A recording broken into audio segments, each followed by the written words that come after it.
আসসালামু আলাইকুম। নবজাতক শিশুর খাবার সম্পর্কে চলুন জেনে নিই।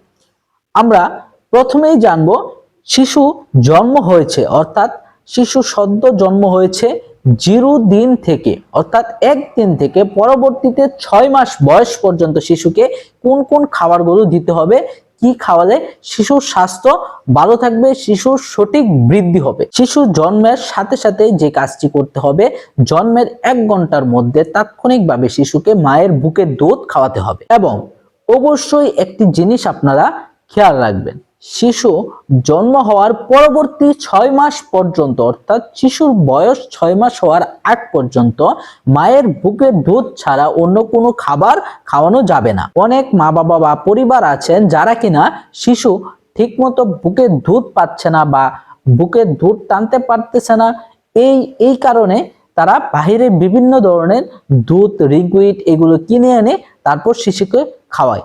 এই জিনিসটা একেবারেই করা যাবে না।